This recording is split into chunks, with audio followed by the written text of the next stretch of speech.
మరో బ్రేకింగ్ చూస్తున్నాం. దుండగుడి దాడిలో గాయపడి ఆసుపత్రి నుంచి డిశ్చార్జ్ అయిన బాలీవుడ్ నటుడు సైఫ్ అలీ ఖాన్ ఆటో డ్రైవర్ భజన్ సింగ్ రాణాను కలిశారు. సరైన సమయంలో తనను ఆసుపత్రికి చేర్చినందుకు ధన్యవాదాలు తెలిపారు హీరో. డ్రైవర్ను ఆత్మీయ ఆలింగనం చేసుకుని థ్యాంక్స్ చెప్పారు. క్లిష్ట సమయంలో తనకు సాయం చేసినందుకు సైఫ్తో పాటు ఆయన తల్లి షర్మిలా ఠాకూర్ కూడా డ్రైవర్ను మెచ్చుకున్నారు.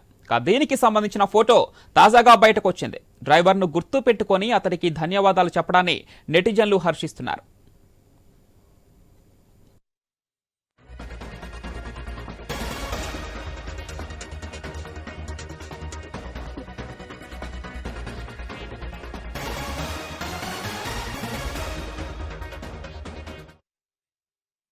దుండగుడి దాడిలో గాయపడి ఆసుపత్రి నుంచి డిశ్చార్జ్ అయిన బాలీవుడ్ నటుడు సైఫ్ అలీ ఖాన్ ఆటో డ్రైవర్ భజన్ సింగ్ రాణాను కలిశారు. సరైన సమయంలో తనను ఆసుపత్రికి చేర్చినందుకు ధన్యవాదాలు తెలిపారు ఈ హీరో. డ్రైవర్ను ఆత్మీయ ఆలింగనం చేసుకుని థ్యాంక్స్ చెప్పారు. క్లిష్ట సమయంలో తనకు సాయం చేసినందుకు సైఫ్తో పాటు ఆయన తల్లి షర్మిలా ఠాకూర్ కూడా డ్రైవర్ను మెచ్చుకున్నారు. దీనికి సంబంధించిన ఫోటో తాజాగా వైరల్ అవుతోంది. డ్రైవర్ను గుర్తు పెట్టుకుని అతడికి ధన్యవాదాలు చెప్పడాన్ని నెటిజన్లు ప్రశంసిస్తున్నారు.